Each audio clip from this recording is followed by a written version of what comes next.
winning businesses must be willing to tackle politics now.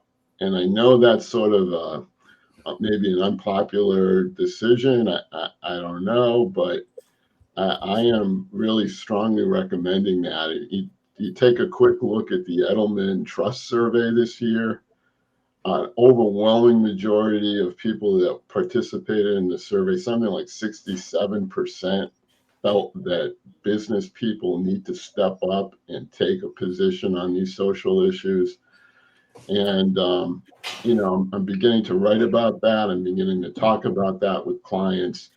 And I think people are starting to recognize that there's a void in leadership right now in general. And business leaders need to be willing to, like I say, tackle the tough stuff.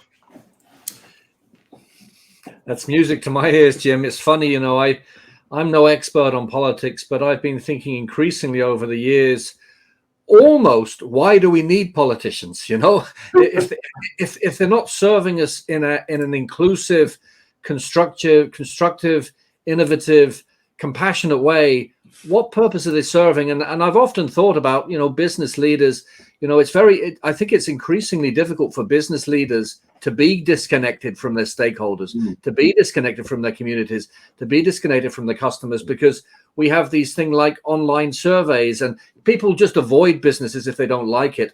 And so I think you're spot on. I think there's a role more for business in relation to politics. Let's hope this unfolds.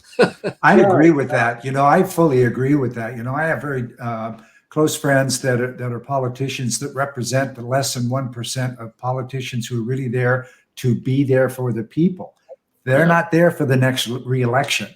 They're out there doing the work of the voice of the people. And that's such a tiny part of the gubernatorial process,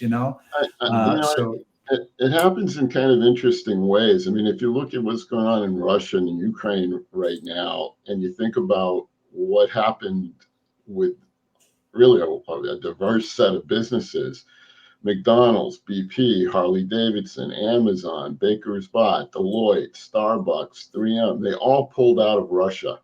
Yeah.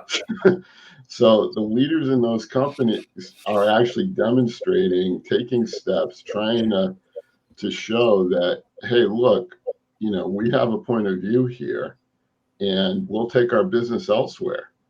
And to me, that's critical. That's how we drive the change that your guests were talking about. Yeah, I think you're spot on, and they're leading, and leadership is about creating the bridge to the future and then allowing other people to cross. But to do that, you need to be compassionate, you need to be committed, and you need to be courageous as well. And I think what you said there's courage. So you're spot on. You're spot on. Yeah, well said, my friend. Thanks for stopping in with us. Loved it. I knew I would. We've talked before. We've been on each other's podcasts, etc. So thanks again, Jim, for hopping in with us. See you, Jim. Thank you. Bye. All right. Bye-bye.